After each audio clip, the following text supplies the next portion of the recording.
Hello grade 8 students, welcome to MathLike TV. Ngayon po ang video ito aking tuturo sa inyo about solving a system of linear equation using by elimination method. Tapusin niyo lamang ang video ito hanggang sa dulo upang kayo ay mayroong matutunan. Ngayon bago nating simulan, tayo muna ay mag-pray. Dear God, as we begin this lesson today, we thank you for the gift of learning and the chance to explore the world around us.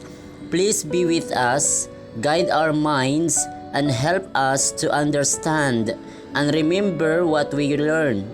Bless our teachers and make this time of learning fun and exciting. In Jesus' name, we pray, Amen. Ngayon, ating nang simulan. Ngayon, ang given natin number 1, 2x plus y equals 6. Itong equation 1, equation 2 ay x plus y equals 2.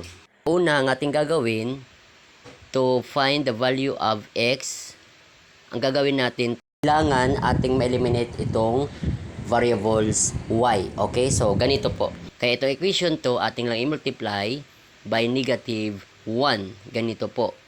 So negative 1 times x, that is negative x, then negative 1 times positive y, that is negative y, then equals negative 1 times positive 2, that is negative 2. Ngayon, itong equation 2 na ating multiply sa negative 1, ating i-add dito sa equation 1. Ganito po. Ngayon, makapag-eliminate na tayo. Ngayon, atin ay combine itong 2x saka yung negative x, magkaiba yung sign, magsasubtract tayo, that is x. Then, itong positive y at saka negative y, magkaiba yung sign, ito ay cancel out na dahil 0 na ito. Then, equals itong positive 6 and negative 2, magkaiba yung sign, magsasubtract tayo, 6 minus 2, that is 4. So, ito ang ating value ng x equals 4.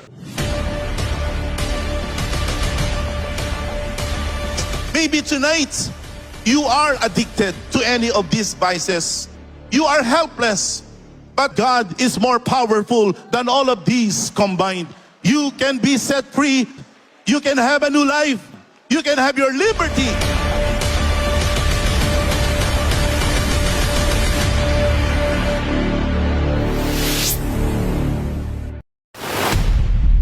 Ngayon, meron na tayong value ng x. Ang gagawin natin, itong value of x, substitute natin sa ating equation 2. Okay?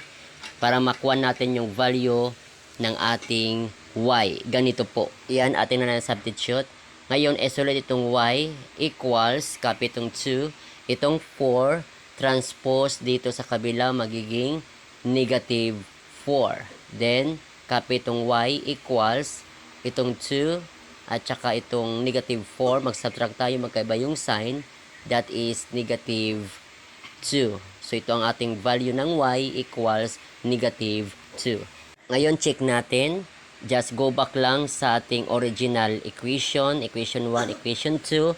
Ating substitute itong mga value natin ng x aka itong y sa equation 1 at sa equation 2 para ating makita kung tama ba itong ating answer sa value ng x at saka value ng y. Ganito po.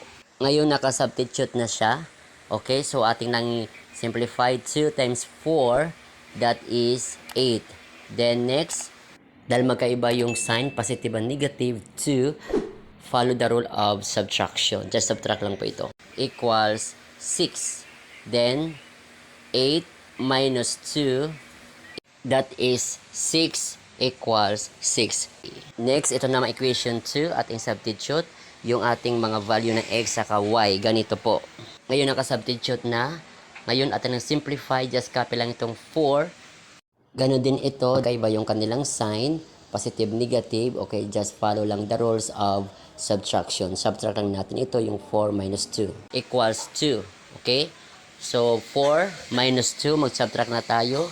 That is 2 equals 2. Therefore, ang ating value ng x sa y ay correct. Now is your turn. Number 2, comment your answer. Kung meron kang natutunan, pakipindot naman ng like, at kung bago ka pa lamang sa aking channel, pakipindot naman ng subscribe, maging ang bell notification para ikaw ay updated sa mga bagong video na upload sa aking channel na ito. Maraming salamat po sa inyong panonood.